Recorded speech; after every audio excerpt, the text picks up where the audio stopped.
Last night, I woke up at exactly 4 a.m. I usually sleep with my younger brother beside me, but at the time I woke up, he's no longer there.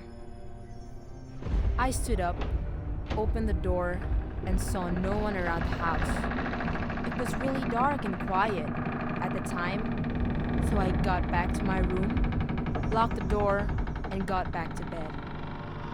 I lay down facing the edge, and as I adjusted my position to the other side, my brother was beside me. His eyes are wide open, and he's staring blankly right at me.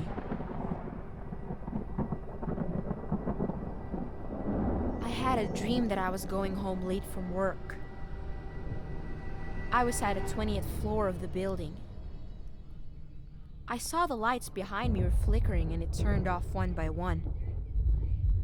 Darkness was chasing me until I reached the elevator, and luckily, I managed to escape.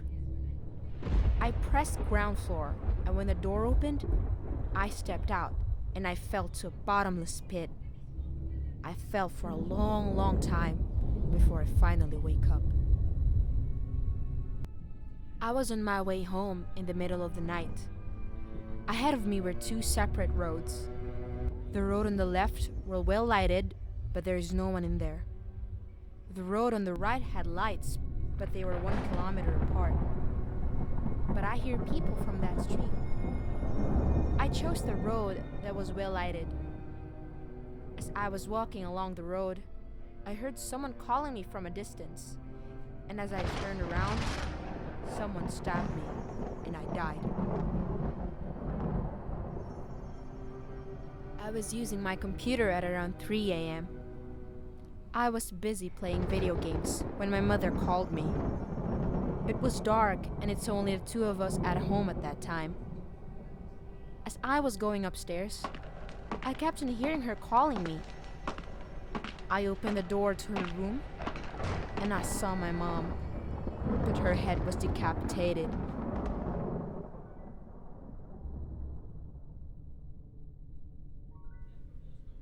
I had a dream that I can time travel back to the past as a ghost, so that I could see what really happened in most of the famous unsolved crimes. I traveled back to Michael Jackson's time. It was the day of his death, and I was there. I saw him watching the television. Everything is black and white. I knew he couldn't see me, so I kept on walking and waving. A minute after, I heard him receive a phone call.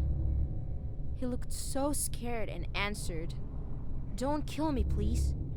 And he hanged.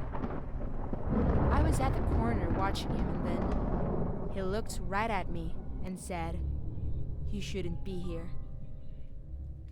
You say you're young ones,